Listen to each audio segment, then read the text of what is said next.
नमो रियंताणं नमो सिद्धाणं नमो यायरियाणं नमो जुवज्जायाणं नमो लोये सब्बसाउणमेशो पंचनमुक्कारो सब्बपापप्रणाशनो मंगलानं च सब्बेसिं पद्मम वै मंगलम् नमो दुर्वार रागादिवैरिवारिणे हरते योगिनाथाय महावीरायतायिने पान्दके च सुरेन्द्रे च कौशिके पाद संस्कृते निर्विशेष मनस्काय श्रीवीर स्वामिने नमः ओंकारमेतु संयुक्तं नित्यं ध्यायन्ति योगिना कामदम मोक्षदम चैव ओंकाराय नमो नमः अज्ञानतिमिरान्धानां ज्ञानां जनशलाकया नेत्रमुन्मीलितं येन तस्मै श्रीगुरुवे नमः। चलो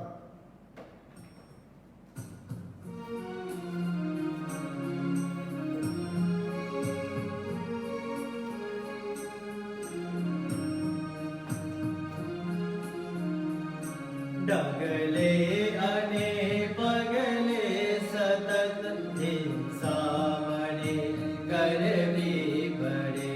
डगले अने पगले सतत हिंसा मणे करवी पड़े। ते धन्य से जेने अहिंसा पूर्ण जीवन सावरे। ते धन्य से जेने अहिंसा पूर्ण जीवन सावरे। क्यारे थसे करुणा जरण दी आद्र मारू आंगणे। क्यारे थसे करुणा जरण दी आद्र मारू आंगणे। आ पापमय संसार छोड़ी श्रवण हूँ क्यारे बनूं। आ पापमय संसार छोड़ी श्रवण हूँ क्यारे बनूं। आ पापमय संसार छोड़ी श्रवण हूँ क्यारे बनूं। श्रवण हूँ क्यारे बनूं। श्रवण हूँ क्यारे बनूं।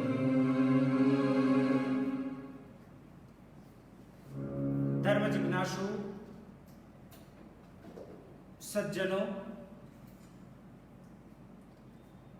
18 पाप स्थानक में सबसे पहला नंबर का पाप यानी कि प्राणातिपात। प्राण का अतिपात करना, उससे ही प्राणातिपात बोला जाता है। भाग्यशाली पुराण में भी ये बात स्पष्टपने से लिखी हुई है कि वेद के परंपरागत ब्राह्मण जो होते हैं उन्हें 3 लोक का यदि दान दिया जाए उससे भी अधिक पुण्य, जिसको करोड़ों गुना पुण्य बोला जाता है, उतना पुण्य किससे मिलता है?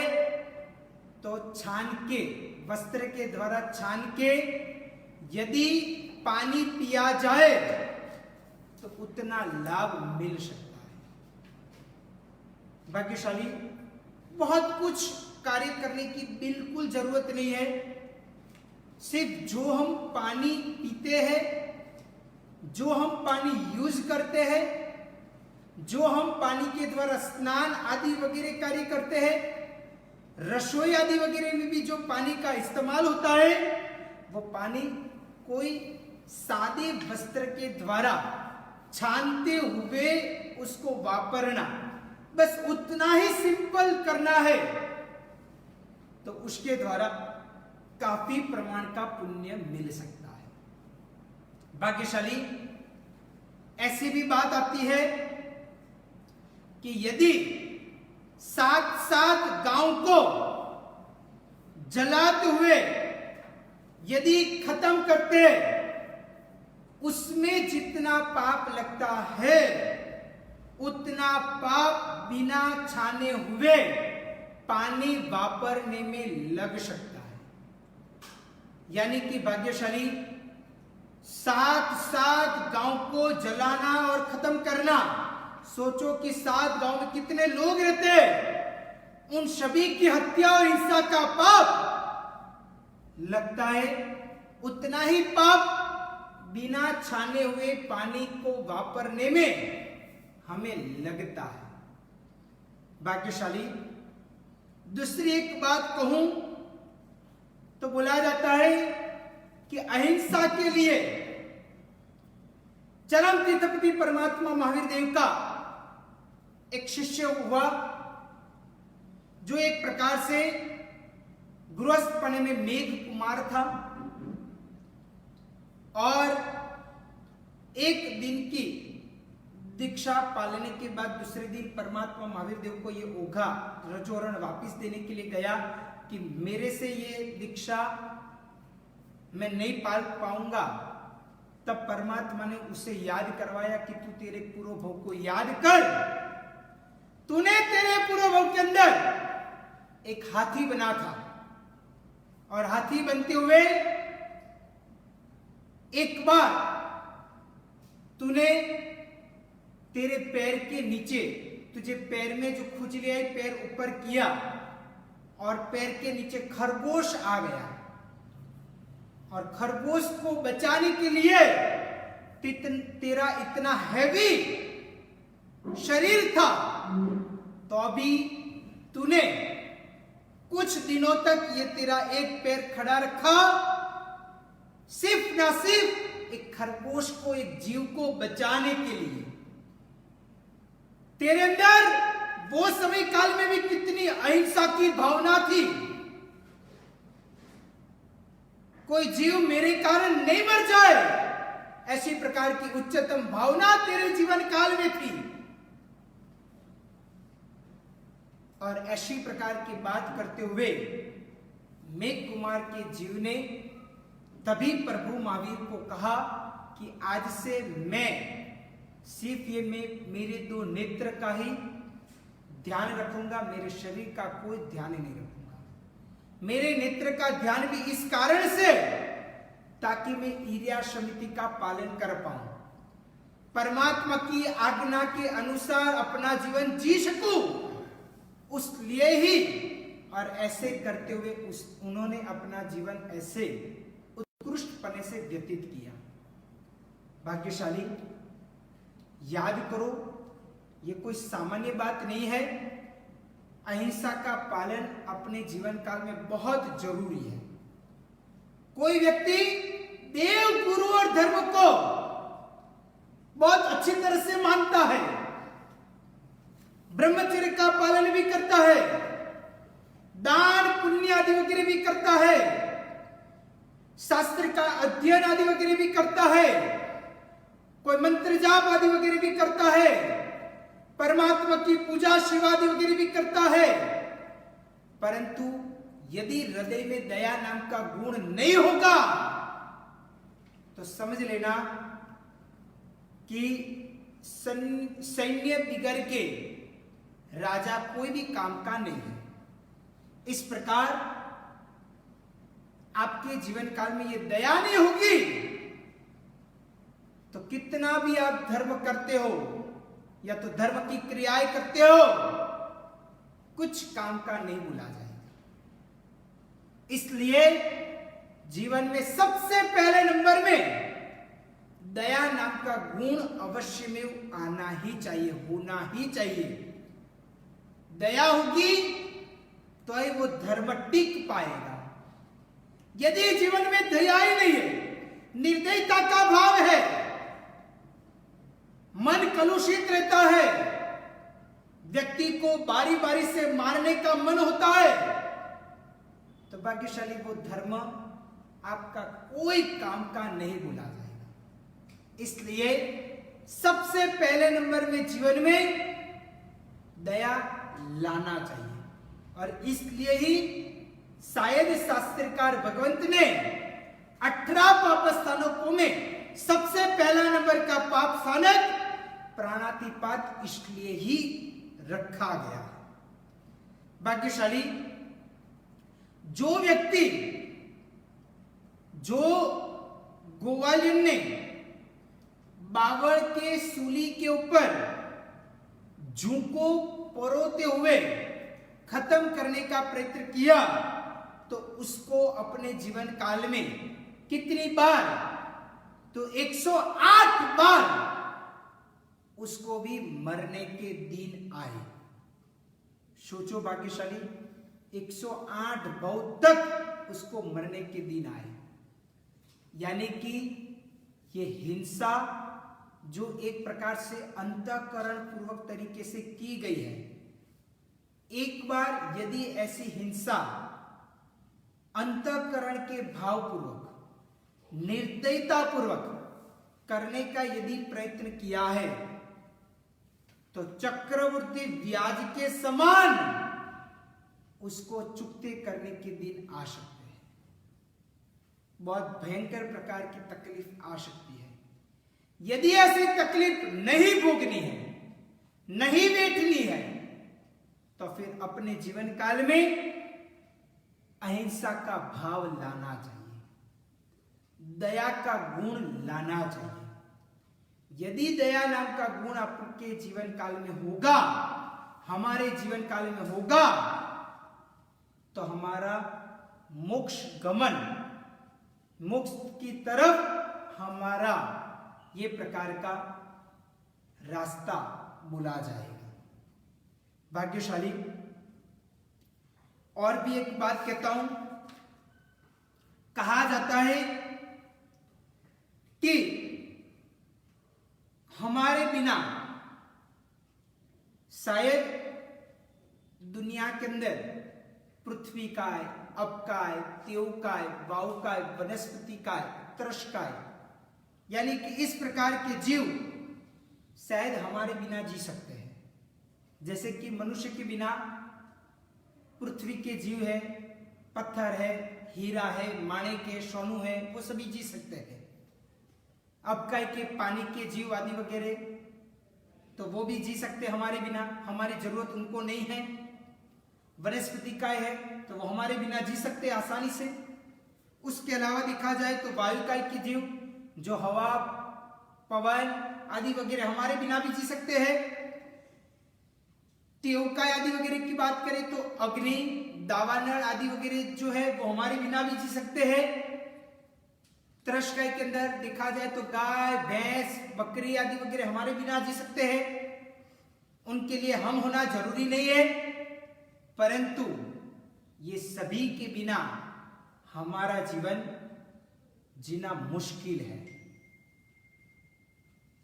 आप सोचिए, सुबह से उठते हुए शाम तक हमारे हर कार्य में ये सभी की जरूरियात अवश्य में रहती है। पृथ्वी काय की बात करें तो मकान बनाना है, क्योंकि हम जिएंगे, रहेंगे तो कहां पे रहेंगे, उसके लिए 4 दीवार बनानी होगी, नीचे फ्लोरिंग बनाना होगा, ऊपर पीओपी की लादी बनानी होगी, मकान बनाना होगा, बंगला बनाना होगा, बिल्डिंग बनानी होगी, उपासरे बनाना होगा। तो इसके लिए पृथ्वी काय के जो पत्थर आदि वगैरह के जो जीव है उसकी जरूरत पड़ेगी। शादी विवाह आदि वगैरह का स्थान है, वहां पे जाते हैं तो आभूषण आदि वगैरह पहनते, सोना चांदी हीरा मोती माणिक, तो वो भी कमाएंगे तो खरीदेंगे, तो ये भी जरूरी है। यानी कि संसार में रहते हैं तो वहां पे भी पृथ्वी का आदि वगैरह की जरूरत हमें पड़ती है। दूसरे नंबर के अंदर अपकाय, जिसको कहा जाता है पानी। आप सोचो, खाए बिना तो कई घंटों तक हम शायद रह सकते, कई दिनों तक रह सकते, पर तो बिना पानी ज्यादा दिन रहना मुश्किल है। पानी की हर समय जरूरत पड़ती है, इसलिए अपकाय के जीव की जरूरत हमें अवश्य में होती रहती है। तीसरे नंबर के अंदर देखा जाए तो त्योकाय, रसोई आदि वगैरह बनाना हो तो अग्नि की अवश्य में जरूरत पड़ती है। बिना अग्नि रसोई नहीं बन सकता है, बिना अग्नि कोई भी प्रकार का कार्य नहीं हो सकता है। अरे भाग्यशाली, लोहे के द्वारा लोहे को मिलाना है तो अभी वहां पे एक प्रकार से अग्नि की जरूरत पड़ती है। तो भाग्यशाली, वहां पे भी अग्नि की जरूरत है। रसोई बनानी है, कोई भी चीज गर्म करनी है तो अभी अग्नि की जरूरत पड़ती है। तो अग्नि इस प्रकार जरूरी है। वायु काय की बात करें तो पवन, वायु के बिना तो हम एक सेकंड भी नहीं जी सकते।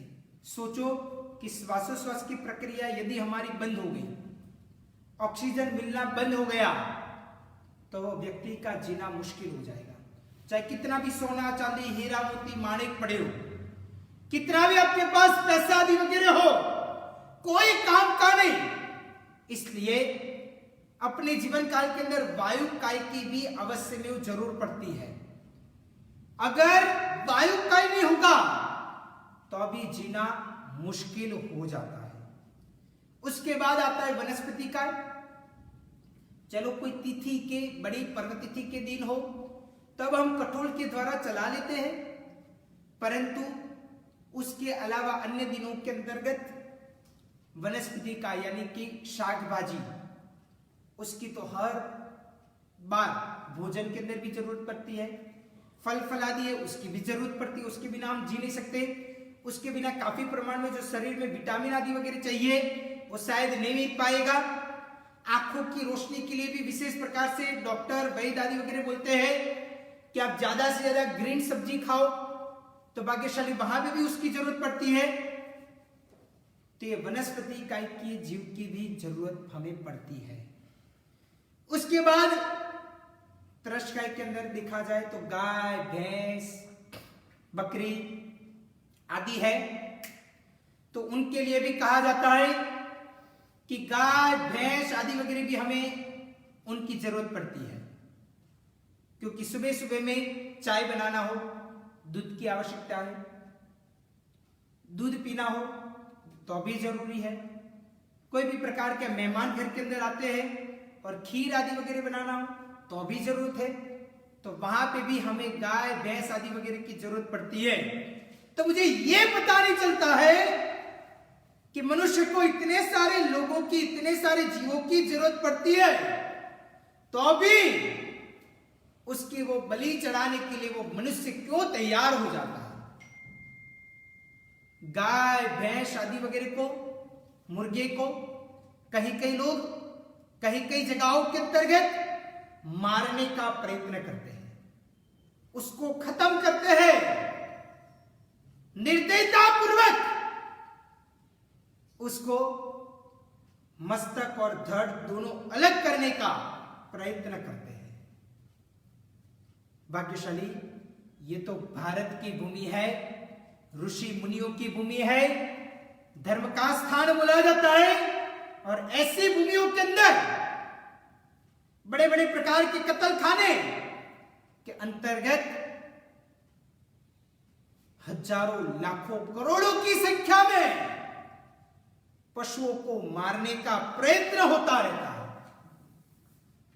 यह भाग्यशाली हमारे लिए बहुत बड़ी दुर्भाग्य की निशानी कही जाती है। जिस भूमि में भगवान राम का जन्म हुआ, कृष्ण वासुदेव हुए, प्रभु महावीर हुए, कई सारे बड़े बड़े प्रकार के ऋषि मुनि हुए, ये तो एक प्रकार का साधु संतों का देश बोला जाता है, धर्म का एक स्थान कहा जाता है। ये तो एक प्रकार की आर्य भूमि कही जाती है। ये स्थान तो आत्मा का उत्थान करने का स्थान बोला जाता है।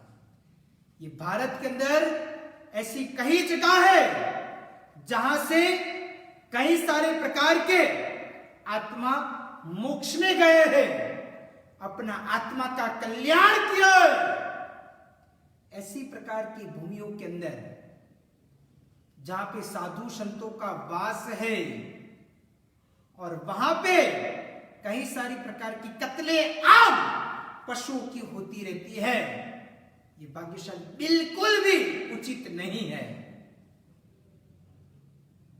और जीवन में यदि समझ लो कि दया नाम का गुण आ गया तो काफी प्रमाण के अंदर जीवन में दुख चला जाएगा।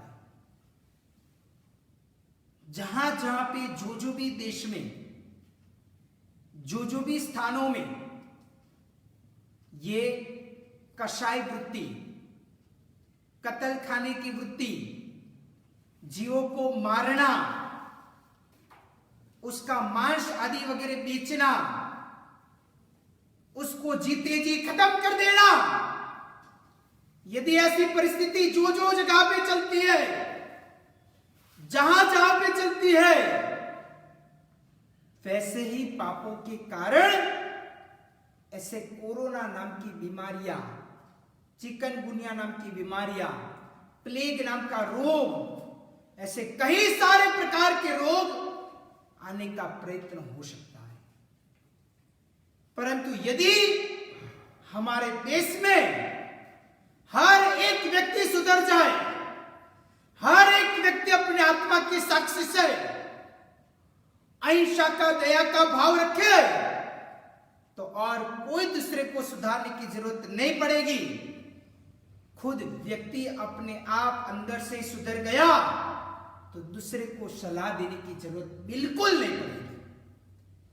अपने आप वो व्यक्ति सुधर जाएगा तो वो घर सुधर जाएगा, परिवार सुधर जाएगा, कुटुंब सुधर जाएगा, आगे बढ़ते हुए वो गली और मोहल्ला सुधर जाएगा, उससे आगे बढ़ते हैं तो गांव सुधर जाएगा, शहर सुधर जाएगा, जिला सुधर जाएगा, तहसील सुधर जाएगा, राज्य सुधर जाएगा, देश सुधर जाएगा, और उससे भी आगे बात करें तो दुनिया, वर्ल्ड सुधर जाएगा। और यदि ऐसा सुधर गए तो जीवन में कभी तकलीफ नहीं आएगी, क्योंकि कर्म का सिद्धांत बोला जाता है, कुदरत की बात कही जाती है, जैसा आप दूसरे के साथ व्यवहार करोगे वैसा ही आपको मिलेगा। बॉल भी जितना तेजी से आप डालते हो उतना ही तेजी से रिवर्स आने का प्रयत्न होता है। इस प्रकार जैसी क्रिया आप करोगे ऐसी प्रतिक्रिया आपकी ओर आएगी।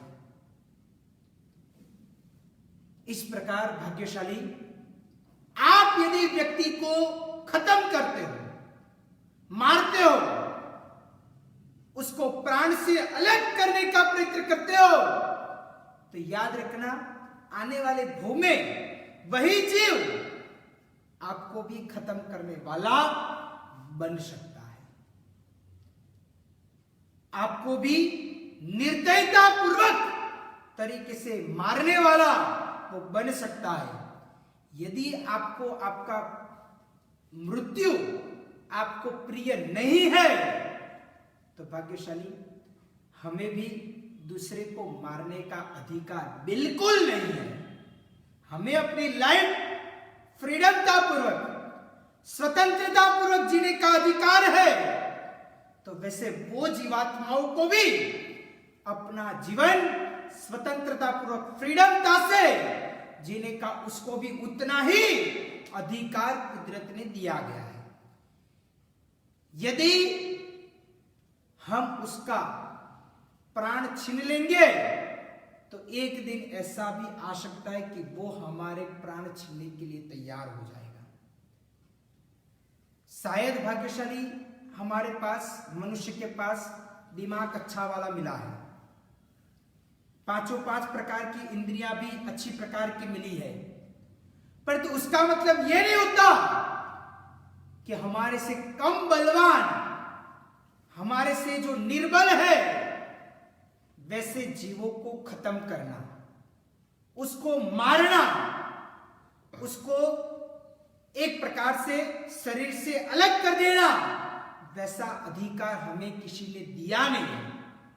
और इसलिए अपने जीवन काल में ज्यादा से ज्यादा दया का भाव, अहिंसा का भाव लाना चाहिए। और इसलिए ही कहा गया है कि जियो और जीने दो, यानी कि आप भी जियो दूसरे को भी जीने दो। कितनी उत्तम प्रकार की भावना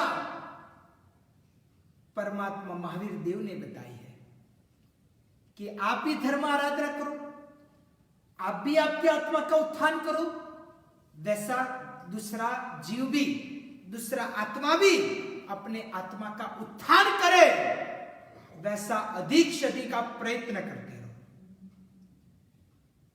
कोई जीवों को खत्म करने की इजाजत हमें नहीं दी गई है।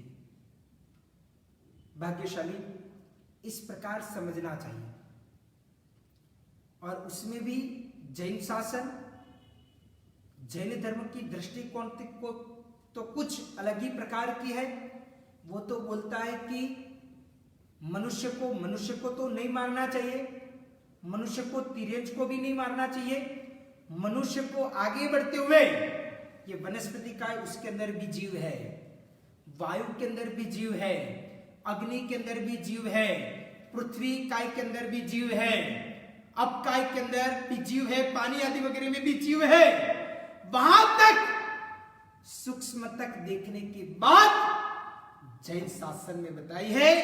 शायद ऐसी बात मुझे लगता है कि शायद करते हुए अन्य कोई धर्म के अंदर वहां तक इतना डीप में शायद और कोई जगह पे नहीं बताया होगा। भाग्यशाली यदि आप और मैं हम जैन है तो हमें अवश्य में उसका गौरव लेना चाहिए कि हम जैन है, हमें ऐसे प्रकार के परमात्मा महावीर देव के सिद्धांत मिले हैं और उसके आधार के ऊपर हम अपना जीवन बहुत अच्छी तरह से व्यतीत कर सकते हैं। ऐसी प्रकार की उत्तम भावना लाभ प्राप्त करते हुए, अहिंसा के भाव लाते हुए अपने जीवन काल में हमारे का ज्यादा से ज्यादा प्रचार करते हुए, अहिंसा और दया का भाव लाते हुए अपने आत्मा का कल्याण करो। यही शुभ अभिलाषा वितरा की आज्ञा और कुछ भी बोला हो तो मिच्छामि दुक्कडम। कल हम प्रवचन के माध्यम से दूसरा नंबर का पापस्थानक देखने का प्रयत्न करेंगे। अभी आचार्य भगवान के मुखारविंद से सर्व मंगल्य का पाठ सुनते हैं। सर्व मंगल मांगल्यम सर्व कल्याण कारणम प्रधानम सर्व धर्माणाम जैनम जयते शासनम।